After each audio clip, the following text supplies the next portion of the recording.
Hi, folks, and welcome to another Saturday morning Samoflange. I'm Matt. And I'm Matt. And I am Mumra, the ever-living. Wait, there's two Matts? One of us must fight to the death, so there will be one Matt. The ever-living. Will Mumra referee? Yeah! What is happening?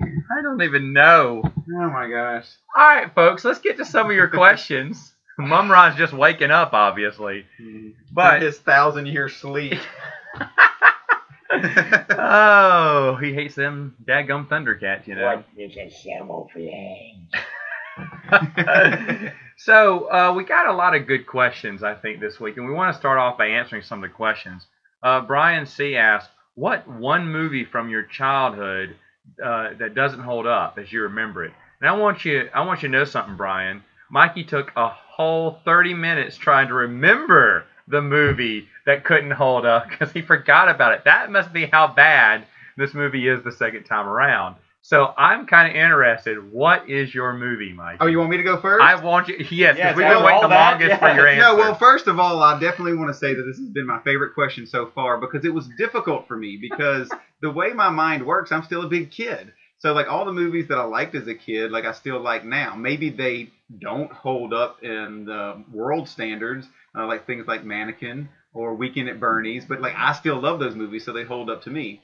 So I searched a long time yesterday. I went through extensive files and movie lists trying to figure out what doesn't work for me. And he searched a long time this morning. I did. Like I finally found it this morning, got over here, got to talking, and then I forgot it.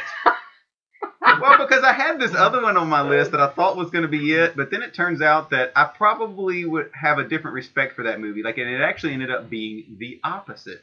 And that was Return to Oz, which I didn't really like all that much as a kid, but I like it better now because I appreciate it more. It's darker, and Right. I haven't read the books, but Matt told me it follows the books more. It does follow the books a lot more. Anyway, the one, to me, I finally found one movie that I liked as a kid that now just stinks to high heaven, and that is Supergirl. Okay. What, have you never seen Supergirl? I've never seen Supergirl, but I heard it was so bad I wouldn't want to see it. Well, it came from, I think, 1984, which we've had this discussion before, which is we should do that one time, Matt.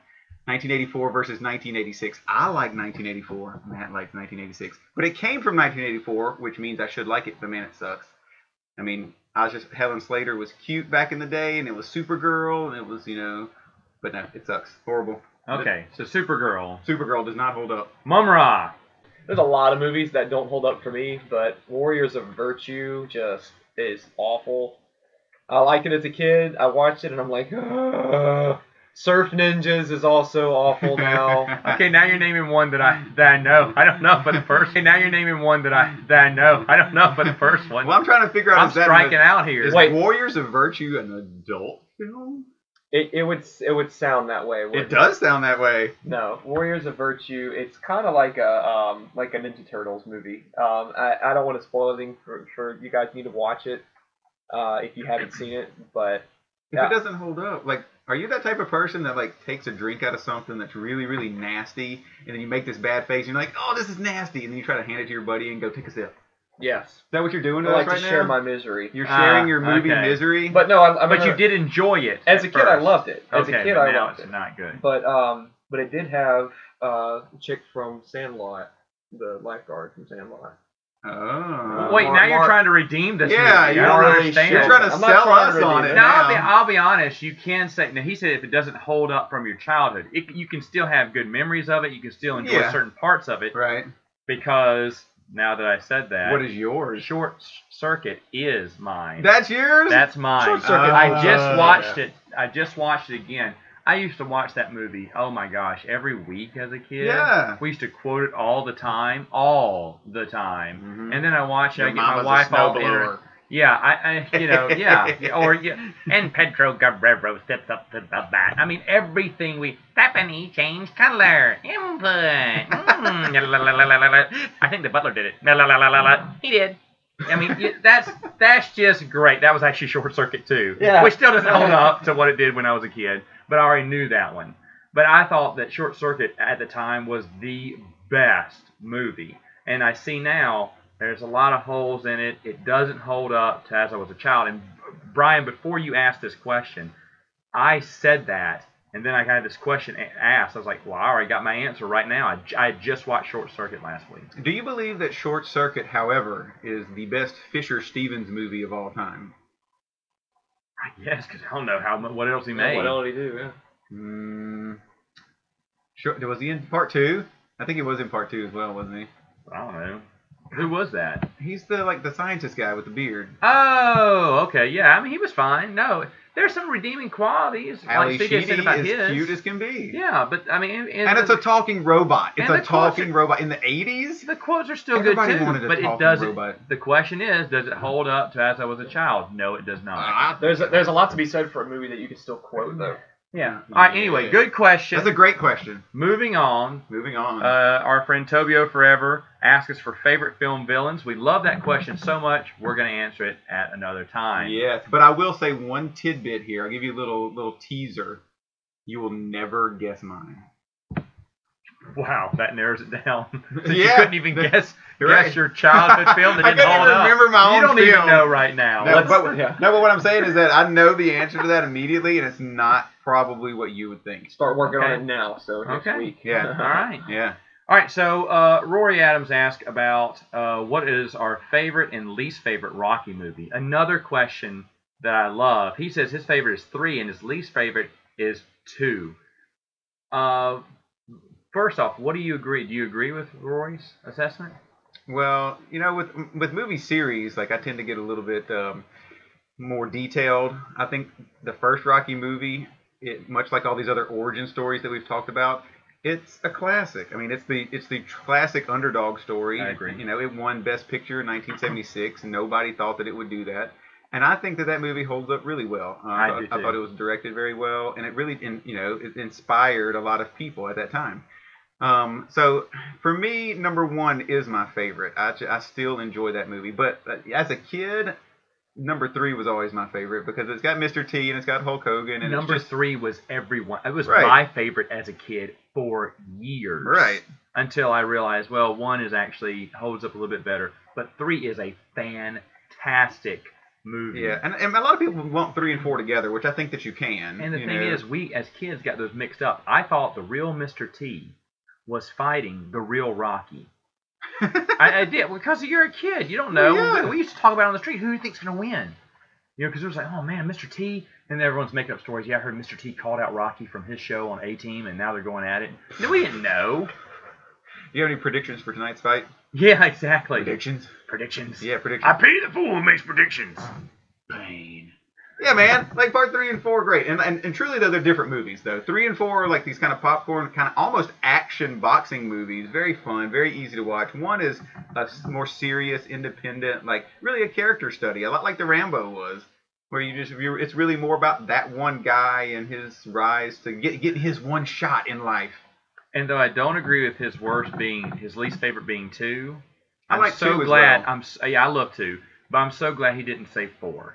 Oh yeah, because I would have to defend 4 because 4 is dated. It's the only one I think that's really dated because it's back when the USSR versus the USA, and it's very over the top. It's very cheesy if you remember. Well, sure. But to me, watching it today, I still love that movie. As a kid, I love it too. As a kid, I thought Rocky was going to lose for the first time ever. I said Rocky will never beat this guy. Well, yeah, because he kills Apollo Creed. Yeah. Like, spoiler alert, like if he kills your best friend that's a better boxer than you, then come on. But he punches the computer pad, yes, and it says he's got. But seriously though, like that's a cool villain right there. Like that wouldn't be on my top 5, but think about that. Like you were scared of Ivan Drago, and with Brigitte Nielsen as like his girlfriend warrior. I mean, they were. I didn't think way Rocky was going to win that fight. Now I realize how cheesy it is, but I still enjoy that. But movie. It has probably the best montage out of any movie I've ever seen. That training montage when Rocky's in the snow, and then Drago's doing all like the computerized technical training. Fantastic. That music. I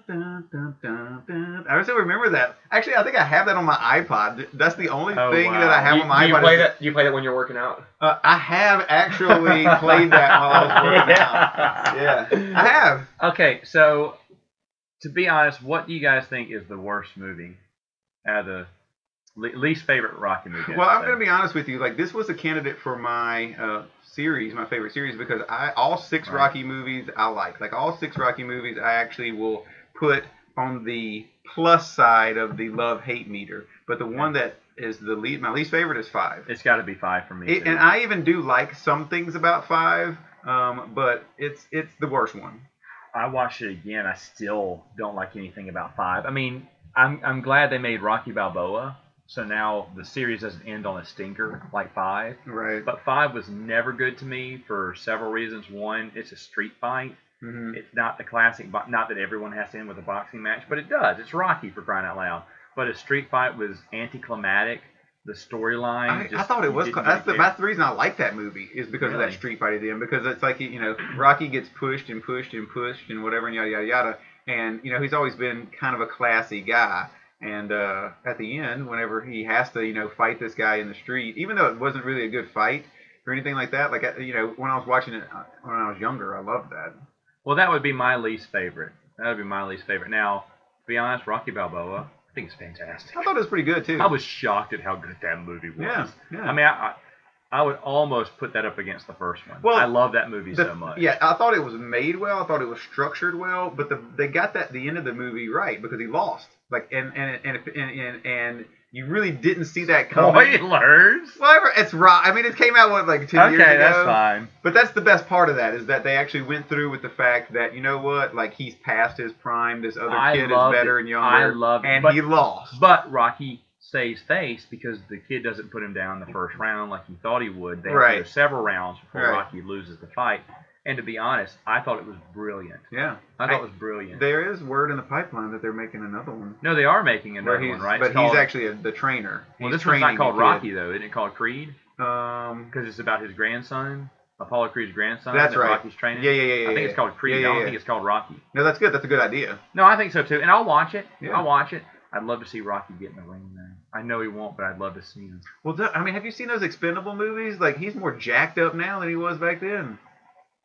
Stem cells. Yeah, all that stem cell research he's doing. And this is one of those conversations that I'm gonna have to like. I can't really weigh into this one because. Weigh in. Yeah. Because I. Ding ding ding. I mean, I've really only seen one. I vaguely remember 2, and I remember 3. I remember enjoying 3 the most, but I think 1 was a better film. Okay. No. Than 3. All right, next up, Brian offers his list of Dragon Ball Z movies he likes. CJ had posed the question a few weeks back, and now he is going to answer his own question. Right, well, those were all very what was good the question, CJ, again? The question was, what is your favorite Dragon Ball Z movie? And I posted that because I posed that question just because the week before, or a couple of podcasts ago, we mentioned the Dragon Ball Z Battle of the Gods coming out. So I thought I'd just take it back, and my favorite is actually Dead Zone. Dead Zone is the first movie.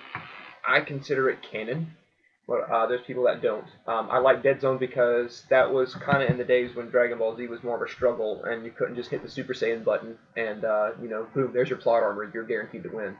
But Dragon Ball Z is a story of good over evil. You know that Goku or the Gohan, whoever is they'll win against the opposition. But I like Dead Zone the most because it employed a lot of the same devices that Dragon Ball had. Goku still had his Nimbus, he had the Power Pole, he had to go save his son, him and Piccolo teamed up to fight Garlic Jr. I could talk about it forever, but it was tough to pick my favorite movie, but I had to go with Dead Zone. Okay. And while we're talking about that, it's just to segue into a little more anime news. I'd like to have a little anime bullet every podcast, and this is the one that I'm going to start with. Hollywood and DreamWorks are making a Ghost in the Shell live-action movie. Heard about that. Ghost in the Shell, for those of you who don't know, it is long-running manga and anime series written by Masamune Shirow, and he is responsible for these characters. And they're going to bring it into America, and as far as I know, make it American. They've got Rupert Sanders as the director right now, which the only thing that I've seen from him is Snow White and the Huntsman. and that was a kind of a lackluster debut for me. Nothing against him personally, but Snow White and the Huntsman wasn't a great movie. And then you've got Scarlett Johansson playing Major,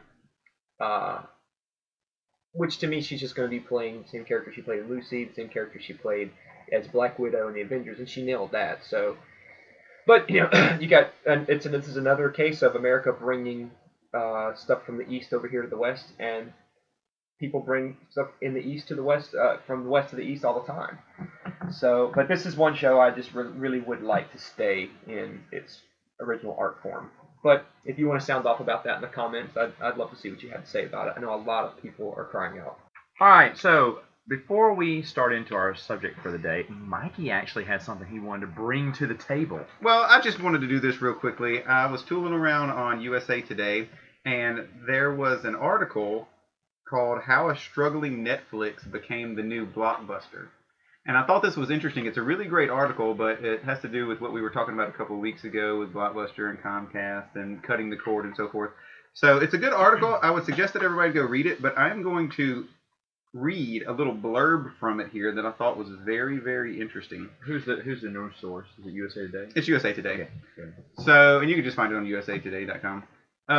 This article basically talks about the rise of Netflix. There was a book that's been written about, you know, the early days and the struggles and where it's at now and how it became the juggernaut that it is today.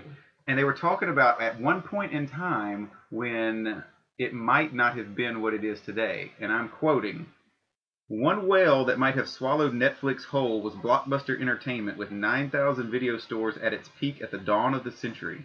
In today's video-streamed world, it's hard to imagine the ubiquity of video stores. In my Manhattan neighborhood alone, there were 6 Blockbusters within a 10-minute walk, according to Keating, which is the author of the book.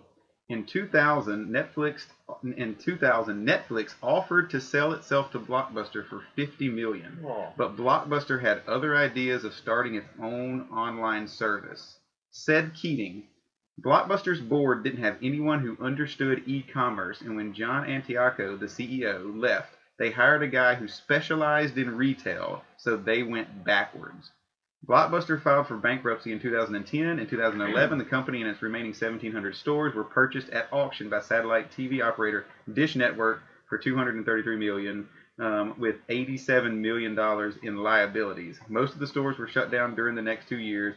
Dish closed the remaining U.S. company-owned stores, which numbered about 300 by early 2014. At the same time, it ended its DVD by mail service.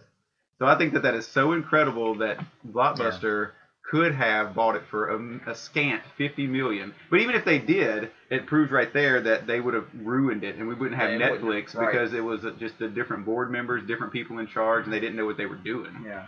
So I find that so interesting that it was right there in the palm of their hands, and now it's gone. And speaking of Blockbuster, I don't think there's a single one of us in the room who would have thought in the mid-2000s that if you would have told me Blockbuster would be gone in less than 10 years, I would have laughed in your face. Yes. I mean, I worked there for 5 years. While I was renting a movie. Yeah, exactly. Yeah. Like I stopped working there in 2004, which was just 10 years ago. And when I started working there, even just 10 years ago, it was still at the height. It was absolutely at the top. Yeah, and Blockbuster pioneered a lot of stuff. Like I know GameStop, if you go in there, they make a lot of their sales with their used games, and Blockbuster started doing that. They would sell the stuff that they'd been renting, and then you'd pick it up for a bargain, and that was a huge moneymaker for Blockbuster. I know that's how I got a lot of my game library, and that worked out great because you could go rent something if you loved it. You could go pick it up, and then GameFly came around. Yeah. You can rent from GameFly, pick up what you like. But if there was, and there is a rental store near where I live, and I still go in there and look around because I love that feeling. I don't know what it is. You've got the last one in the Twin Cities here. Yep. Yeah. That's the last one. That's the last, and I'm glad to see it. If it just wasn't on the other side of town, I would go to it more. But I'm glad to see it there, and I wish it does well too. I mean, it's still. What's the last? It's got the monopoly in town. But driving around town looking for new movies is what we did on Friday night, fellas. And then you would go to sleep, and you would wake up, and it would be Saturday morning. Then you would scramble for the remote and pick your favorite channel. Our topic for today is actually about Saturday morning memories and what memories we have of our good Saturday mornings. Because as everyone knows, Saturday morning cartoons a long time tradition of all of our childhoods is now defunct. Well, the decline has been going on. Well, the decline's been The going on decline's for a been while. going on for a while. I thought you were Last saying this, decade, there's really. no more Saturday morning cartoons. That just happened. Well, there's Cartoon Network and stuff like that, but I'm Right. talking like from the major networks, Right. where Saturday mornings were dedicated it's to been cartoons. sliding Where they downhill, promoted but- the fact that your kid is going to get up and Those watch days cartoons. are gone. Exactly. Yeah. So we wanted to share Saturday morning memories that we had as kids. Go ahead, Bumrah. I personally, that's a deciding factor for anyone who's getting ready to start a family. Do you want to raise your children in a world that does not have Saturday morning cartoons? Ask yourself that question. Hey, you know what's funny about that? Like, I was just looking at my Facebook stuff, and just an hour ago, a very good friend of ours, Tony Sanson, this is actually what he posted. He's watching Looney Tunes, and his quote is, "I've sat through some pretty awful kid shows. I'm looking at you, Kalu. So it's high time I get some culture in this boy."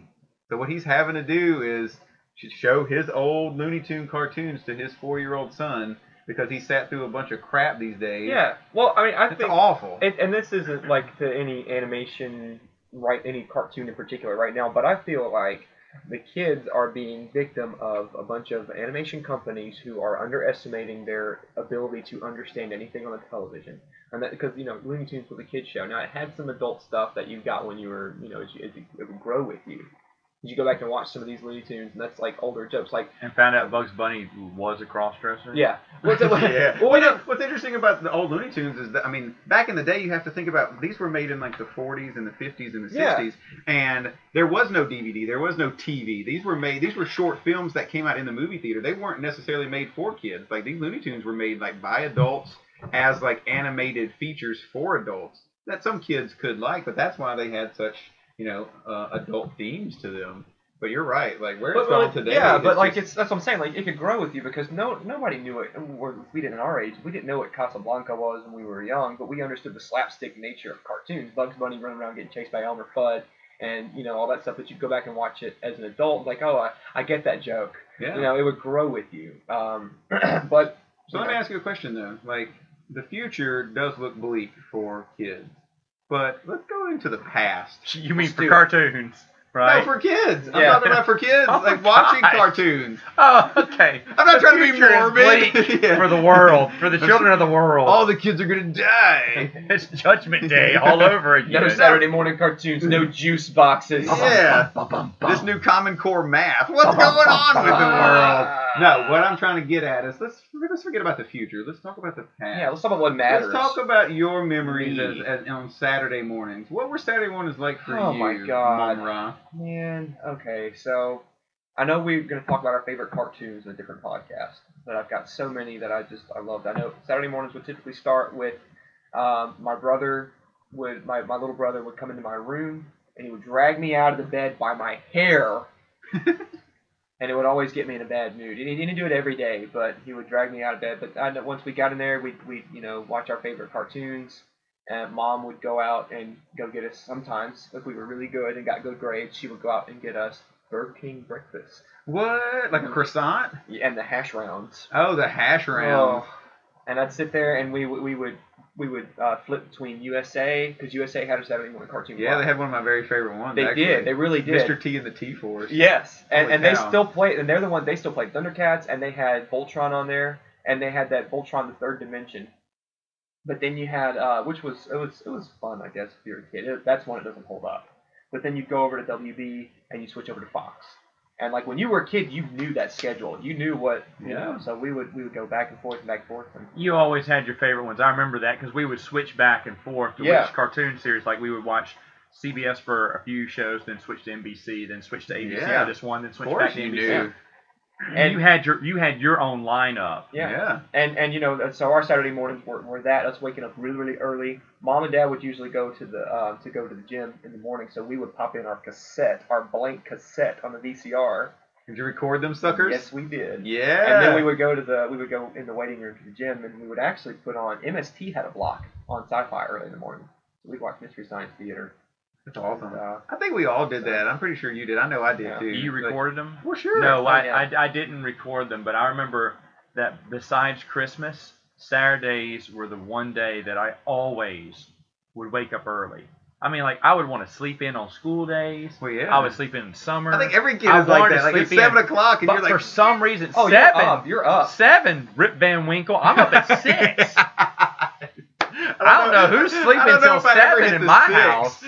No, we were up at, and I got. What I got cartoons sick were of- on at 6? Were they The start only at one 6? for us, yes, they would. Rocky Bullwinkle would start. Okay, it no, wasn't that was okay. that good, but we had to wake up. We had to start. I I would get remember sick if that. I woke up at 6:15, and we had overslept. We had overslept because cartoons had started. It was like going to work.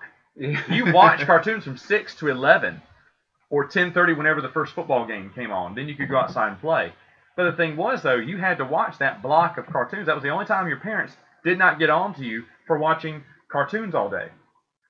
I don't know about y'all, but we only got 1 hour in the afternoons after school, and then we had to go out and do something else. We could not sit in front of the TV all day. But for some reason, Saturday mornings, it was okay, and we could have the whole Saturday morning just sit there, veg out, watch cartoons. If it was cold, you'd bring your sleeping bag with you. You'd eat your cereal, maybe 1 or 2 bowls, and you'd watch your favorite cartoons. You'd leave your bowl and the stale milk on the table. Wait, until your mom wait. yelled You at didn't, to bring you it didn't back drink in. the You milk? didn't drink the milk? Sometimes, but You you didn't know, turn that bowl upside down and drink that milk, if son? I'm eating nasty Fruit Loops, I'm not eating Fruit Loop leftover milk. Oh, you Oh, no, always get the that's juice. fruity You milk. always get the juice. Hey, all of anyway. it. segue question. What was your favorite Saturday morning cereal? Ooh. We need to talk about that another time. Are you No, sure? we're 'Cause I talking can about answer it real Saturday quick. morning memories. Because I can answer mine real fast. It's Cocoa Pebbles. Yeah. No, is that- What would you like? Mine would be Fruity Pebbles. Fruity actually. Pebbles? Mine was Fruity Pebbles as Well, well. there you go. But I put sugar on top of the Fruity Pebbles, Oh and I my made it God. like even more Ew. sugary. All right, Yeah. Calvin. No, exactly. Chocolate covered sugar Maybe bombs. that's why I liked Calvin so much, because he reminded me so much of me. Yeah. Yeah. That grainy spoonful of milky sugar at the No, end. I still remember it, and like my parents actually still have the same sugar container. It's like this old school, like from the 70s, like yellow, like old school Tupperware container Oh, yeah, that had yeah. kind of like the flowery looking top. And inside of it, it would be full of sugar, and it wasn't a spoon. It was always the little red scoop. And I really think my mom still has that 30 years later, the little red scoop. So I would get that Fruity Pebbles and just all on top of it. Nice sound Yeah, effect. and what's great about that is that after all the pebbles are gone, and then you start drinking that milk juice, then you get all the sugar crystals at the bottom, and it's just one big like sugary like shock to send you out the door and go play in the ditch and stuff. Yeah. But you stayed in your pajamas the whole time. Oh, yeah. Because once you had to put on blue jeans or shorts or whatever to go out and play, it was like waking up again a second time for me. Getting out of those pajamas, nice warm comfy pajamas, and putting on clothes to go outside and play felt like the second wake up. For sure. Because Yeah. you were vegged out in front of the TV You know all what I morning. think it is? It's probably you probably got to watch them till 10:30 or 11, because when you think about parents, like when you're a kid, you don't really care. You're just into your cartoons. Yeah. But now that we're a little bit older, you know, like I don't have kids. None of us have kids, but we can certainly relate, I think, to adults now. Saturday morning, they probably let you go and do that for 5 hours because that was the one day they could like sleep. So let me ask you a question, Matt. Like, so were you ever the type of kid? I mean, I know that you kind of had this built-in support group. You know, like when you have, you know, Right. there was 6 of y'all. Right. So when you have somebody like me, who I have 2 older sisters, that by the time I was 5 years old, my oldest sister was already moved out. And then my next oldest sister, like my youngest sister was 9 whenever I was born. So I really didn't have a built-in ecosystem kind of like you did. And what I'm getting at is that, like, I would sometimes go over to other friends' house and watch Saturday morning cartoons just so I could be with somebody, you know, and share the experience. Or sometimes, like, you've had a friend spend the night or whatever. That may not have happened with you because you kind of had that built-in, like, they all get up at the same time. We But- had and friends you- spend the night, but we usually watch Saturday morning cartoons at our house. So well, my question was, like, did you ever watch Saturday morning cartoons at somebody else's house, and like have to go through their rituals? And it's like you wanted to, they had to watch what they had to watch because it was their house, and you're like, no, wait. Like I don't ever have that memory because I think it was I always played for the home team when it came on Saturday mornings. It was my house, my control, my channels, my shows, because I had to see my so that's what I'm saying. Like, you're the offshoot kid that I'm talking cartoons. about, because like on my street growing up, there was William, and then there was Stephen, and then there was, this is just the same, and this is in Bastrop, so it was kind of cool to have some, you know, 3 or 4 kids, and there was a couple of kids down the street, Danny and David Murrin, and We would, like, you would go over to one of their houses and then go to Dropping Bastrop names. I here, am, yeah. like I'm dropping that heat. But it was cool though that way because like we all lived on the same street, and so yeah, you could get up and watch your cartoons sometimes, but then you could kind of flip the script and go over there. I remember William, one of my very favorite memories, doesn't really have anything to do with cartoons per se. It has everything to do with an Atari 5200 because I had the 2600 like most people had. The 5200 was the next upgrade, and that was that one that had the numbers on it, kind of like an Intellivision or a ColecoVision. I never had one of those, but he did. So since he lived like right behind me, I could get up in the morning on Saturday mornings. That's one of my very favorite memories is going over there to his house, wanting to play Pac-Man, wanting to play like this artillery tank game on his, fancy like Atari 5200. And but then you have to suffer the wrath of like their mom. His mom was like the nicest mom in the world, but you get over there and it's like you're the kid from across the way, and you're the one wanting to play all the video games, and you're more excited about it. And then they give you that, well, we got to go do stuff, Mikey. Like it's time to, maybe you should run on home, that kind of thing. So I'm like, okay, all right. That was always a good memory of mine. All right, so do y'all remember this though? Do y'all remember when it was coming to an end in the shows? Really after 10 o'clock. There was nothing really good on. That's where it went to the teen dramas thing. The Saved by the Bell. Well, that started like in the late 80s and the early 90s, yeah. But even before then, way back in the day, it used to be. I remember on our station back in Mississippi, it was a show, a kids quiz show, like a game show, but it was about animals at the zoo, and it was like kind of lame. I don't remember what the they definitely was. But after 7 10 to 10 after 10 was the o'clock. block. At 10 o'clock, the TV was saying, "Okay, kids, y'all really need to leave. We got nothing else for you. We're trying to stall till the first football game." So and I think that's about when MST would put their stuff on Sci-Fi. At 10, about 10. 10:30, 11. Yeah. That's about right, actually. Because cartoons died out. The prime time was between 8 to 10. Yeah. All the good stuff was that time block. But one of my very favorite cartoons was actually from 10 to 11. Like, I agree with you wholeheartedly. Like, there was nothing on. And that was one thing in my favor because from 10 to 11 on ABC, they always showed the Bugs Bunny and Roadrunner hour. Which they weren't new cartoons. They were that was fine. They were just compilations of the old cartoons, but those are always my favorite because that was a good little hour packet there that you could get the Looney Tunes cartoons. And what was neat to me about that particular hour is when you watch Looney Tunes at other times of the day, you never really knew what you were going to get. You could get a lot of the Merry Melodies. You could get a lot of the stuff from like the early 40s and the mid 40s. But on the Bugs Bunny and Looney Tunes hour, they showed strictly stuff from like the 1950s and the 60s. And if you know anything about those cartoons, like they just look different. Do you remember how like, take for example, like Baseball Bugs? Do you remember that one where he's playing baseball? Yeah. Love it. One of my favorite ones. Yeah, like that has a different feel to it and a look to it. Completely different artistic value, completely different color palette than let's say one from 10 years later where it's called Nighty Night Bugs. Do you remember the one where he's the knight and he's facing the dragon, like if Sammy Sam has the dragon? Yeah, I know what you're talking about now. Right, yeah. but they were just newer ones, and what they Great did. Ornito. Yeah. I says whoa. When I say whoa, you whoa. Dragons is so stupid.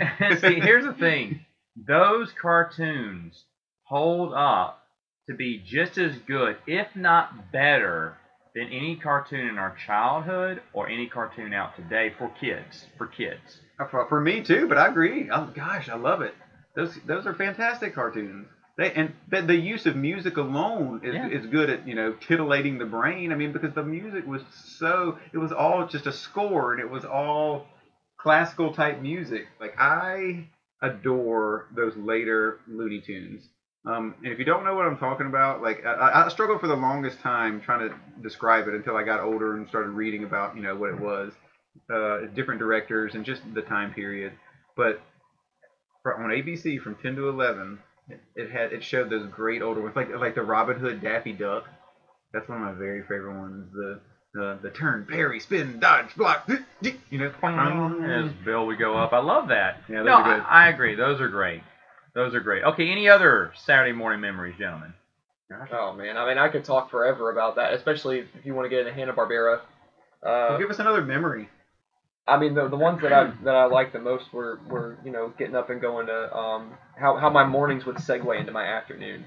And I would wake up, I'd watch my favorite stuff, and I remember the anime wasn't a big deal yet, but they were trying to test it out back when I guess when I was starting about 8 or 9, they were testing it out.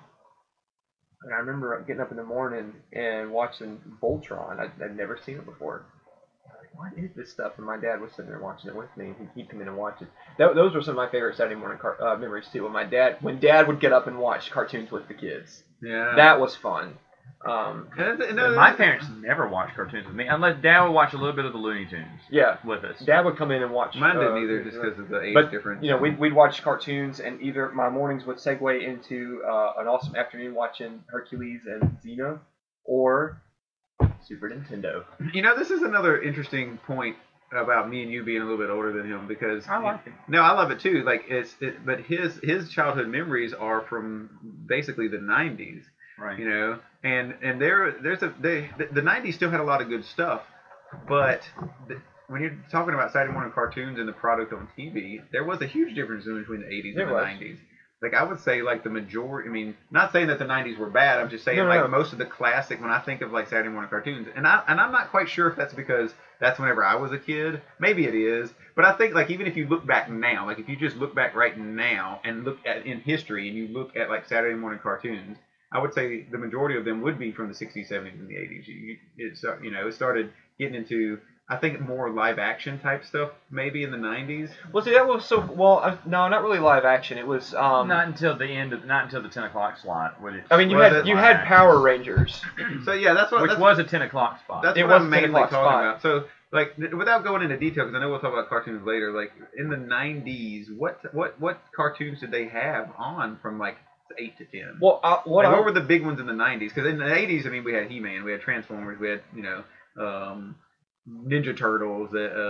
Ninja Turtles was still very big in the 90s, though. That was still very, very much on. And what's funny about the Saturday morning cartoons back when I was growing up is some of them. I mean, it was still, you had stuff from the 80s. It was still dragged from the 80s, because you had Transformers that was still on there.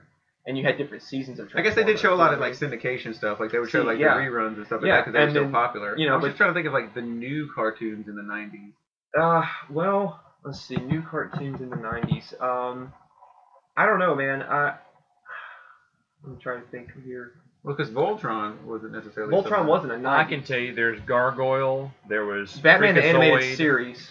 Batman was a big one. So you know what? But that's a great TV But you know what? I remember in the 90s but as soon as Batman the Animated Series came out, Warner Brothers, the 90s was Warner Brothers Animation's time. Because you just pointed out Freakazoid. What about Animaniacs? Was that Animaniacs was 90s? That was 90s. Did they do that on Saturday mornings? They did it on Saturday mornings. Mm-hmm. Okay. But see, Spielberg had Animaniacs, and correct me if I'm wrong, but he did Hysteria too. Tiny Toons would also be Tiny 90s. Toons was also So there was a lot of good cartoons in the 90s. I would actually argue about the 90s being included in that, because I think the 90s now that I hear these names, I agree with you. I had just forgot. Because Warner Brothers took the step into the next decade there, because like you're saying, you had your Bugs Bunny, you had your Looney Tunes. That's Eat Warner the Brothers. Cat, Terrible Thunder Legends. Yes, that's a great one. I mean, there was a lot of great cartoons that came out. I watched Saturday morning cartoons till I was well into my teens. Sure, yeah. Terrible Thunder Legends is a good one. I think what happened to me was on Saturday mornings, like after probably around 91 or 92, like whenever I started to get 12, 13 years old, it was probably more dominated with video games.